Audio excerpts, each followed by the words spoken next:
नमस्कार दोस्तों, एक बहुत ही बड़ी ब्रेकिंग न्यूज़ निकल के आ रही है। पदयात्रा से जीआरएस नेताओं में मची खलबली।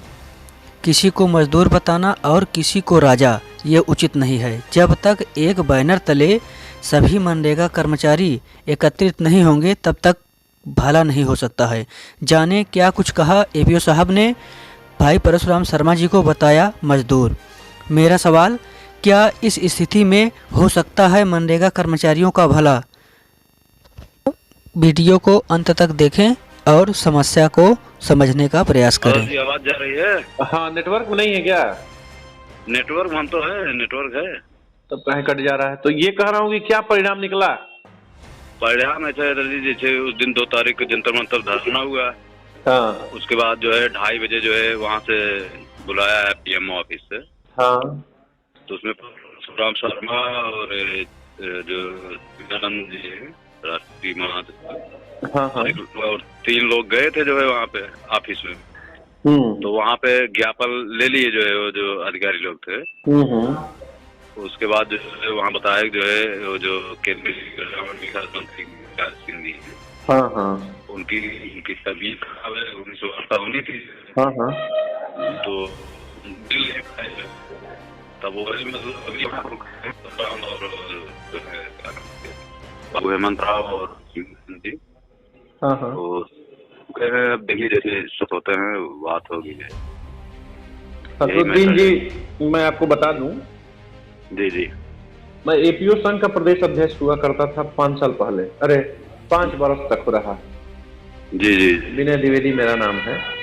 हाँ सर जान रहे हैं। तो मेरे डीएम आए थे और बहुत मानते थे एपीओ को। नाश्ता पानी शाम का हम ही लोगों के साथ करते थे। उनका नाम है वैभव श्रीवास्तव। जी जी, आजकल वो शायद बदायूं में भी रहे, रायबरेली में आजकल डीएम है वो। अच्छा अच्छा। तो हमसे उन्होंने कहा कि विनय, एक बात जानते हो जी, तुम्हारा प्रेजेंटेशन सही नहीं है। जी जी, अगर जो कल्याण चाहते हो अपने संगठन का तो अध्यक्ष का पद छोड़ दो। तो वो आईएएस है। हाँ, ऐसे ही बोले थे। अब पूरे एपीओ के बीच में उन्होंने बोला था।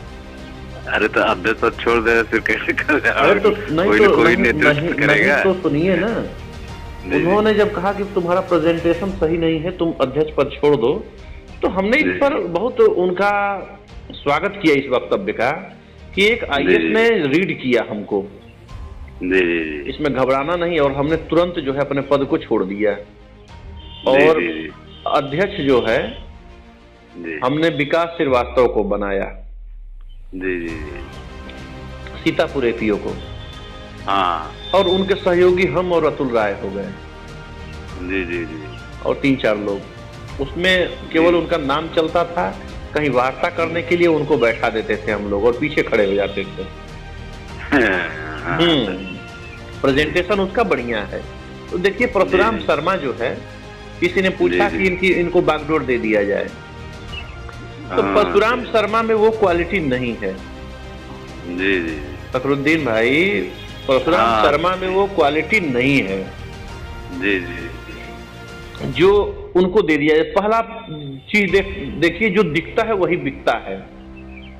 हाँ सही है।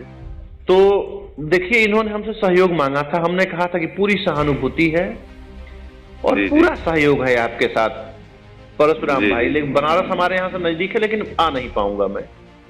अच्छा, इसलिए कि मैं उत्तर प्रदेश मनरेगा कर्मचारी महासंघ के कोर कमेटी का सदस्य हूँ। जी जी, हमारे संयोजक भूपेश सिंह हैं। जी जी, तो पहली बात तो संगठन में अनुशासन होना चाहिए। हाँ सही। हमारे एपीओ लोग गए थे, मुझसे पूछे लोग, तो हमने कहा बिल्कुल जा सकते हैं, सहयोग करिए। परिवार तो हमारा एक ही है। जी, एपीओ साहब लोग आए थे। हाँ, आए थे लोग। मैंने हर जगह बोला था, चाहे वो अलीगढ़ हो, चाहे आगरा हो, चाहे कोई भी जगह हो। हमने एपीओ लोगों को मैंने निर्देशित किया था कि जो भी संभव हो सके आप लोग सहयोग करिए। बाकी मैं कुछ नहीं जानता भाई। तो देखिए, परशुराम शर्मा को मैंने बोला था कि भूपेश से वार्ता करिए आप। जी, और सारे लोग एकजुट होकर एक साझा रणनीति बनाए। जी, आज जो अखिलेश यादव जो है, जी जी, एकता की बात कर रहा था वहां पर जंतर मंतर पे। जी जी जी। उनके बारे में आप जानते कि नहीं जानते हैं?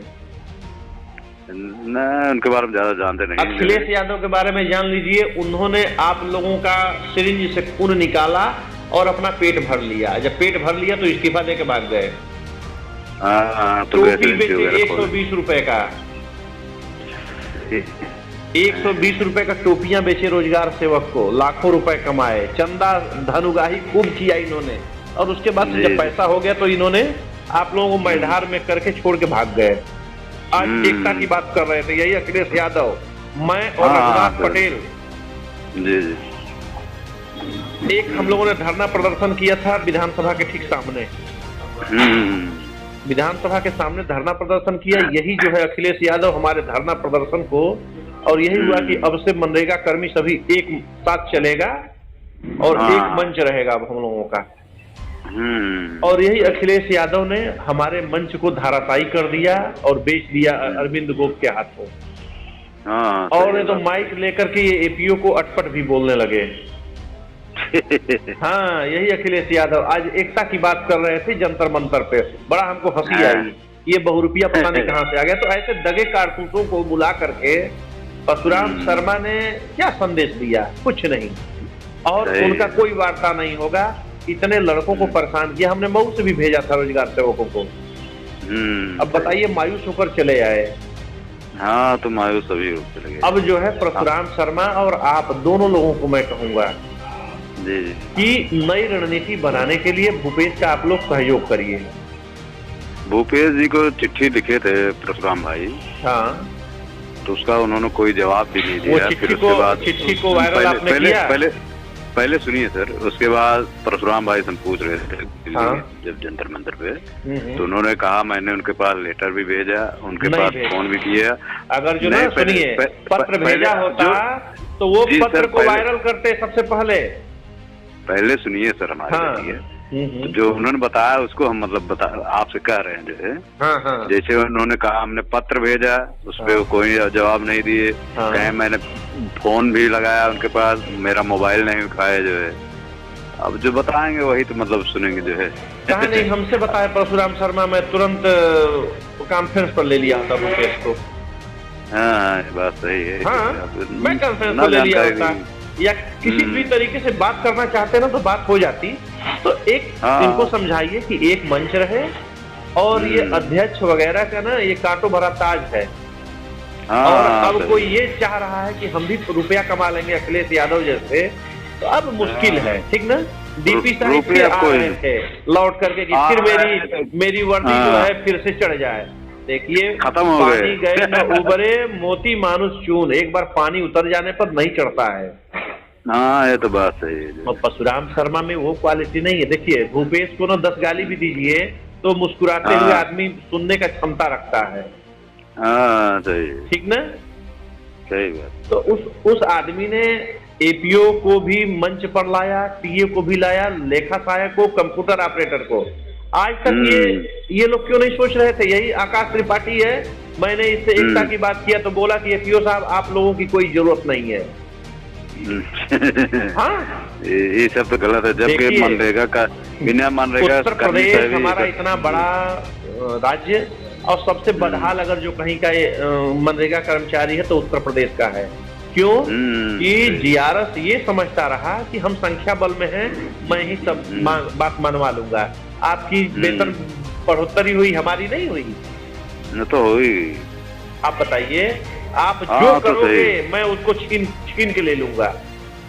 तो सही है। जो सरकार देगी हम छीन के ले लेंगे। वो तो चाहे रोजगार सेवक मिलेगा, वो तो सभी मनरेगा कर्मी को करेगा ना। बिहार में सारे संवर्ग के लोग एक झंडा के नीचे अपना आंदोलन करते हैं। बिहार में राजस्थान में एक झंडा के नीचे आंदोलन किए, हिमाचल में एक झंडा के नीचे आंदोलन किए, छत्तीसगढ़ में आपका ग्रेड पे लागू है। छत्तीसगढ़ में वहां पर एक झंडा के नीचे लोगों ने आंदोलन किया। बिहार में, झारखंड है, हर जगह। केवल उत्तर प्रदेश में लोग बट करके किए, इसलिए कि सब लोगों ने धन कमाया, धन उगाही किया।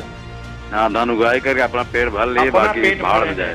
तो अब से भी फखरुद्दीन जी ये पैदल यात्रा और अपना जो ग्रुप बनाए हैं इसमें आप निर्भीक होकर के सबको एक जगह लाने की कोशिश करिए। ये किसी की बकौती नहीं है और कोई भी रोजगार सेवक और कोई भी मनरेगा कर्मचारी अब जो है किसी के झांसे में बहकावे में नहीं आएगा और कोई चंदा नहीं देगा। अब चंदे की राजनीति खत्म हो गई। इनके साथ सहानुभूति बस केवल है कि एक हमारे परिवार का व्यक्ति इतना पैदल चला, इतना मेहनत किया, इतना किया। अब इस एनर्जी को कहिए कि ईगो त्याग करके और कोई ये चाह दे कि देखिए उनको अगर जो चंदा दिया गया है ना परशुराम जी को तो चल रहे थे एक सहानुभूति वाला है। अब थोड़ा सा चंदा किसी से मांगे, किसी से भी चंदा मांगे, एक चौनी नहीं पाएंगे, फूटी कौड़ी नहीं पाएंगे। मैं नहीं, हम ही से लोगों ने पूछा कि क्या चंदा दे दिया यार, हमने कहा दे दो, इसलिए कि पैदल चल रहा है उस आदमी को कुछ चाहिए।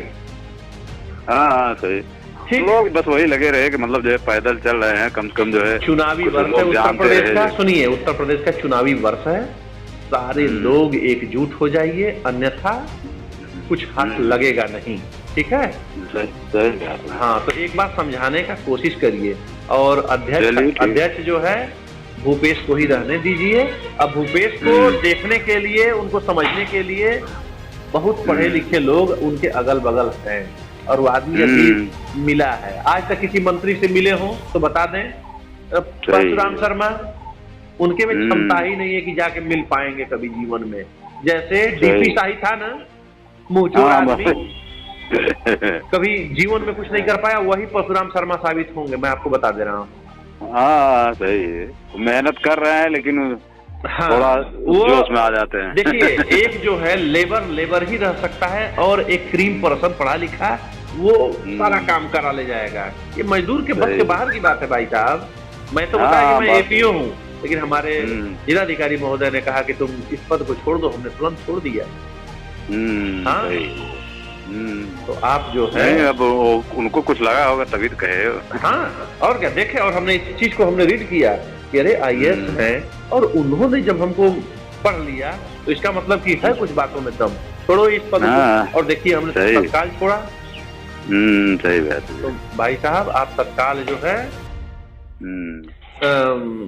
एकता बनाने की कोशिश करिए और इसको अब बहुत इनसे कोई परिणाम आने वाला नहीं है। मैं अभी बतला दे रहा हूँ, मैंने परशुराम भाई को कहा था कि भाई सभी लोगों को एक बार बैठ लो, इन्होंने कभी नहीं किया।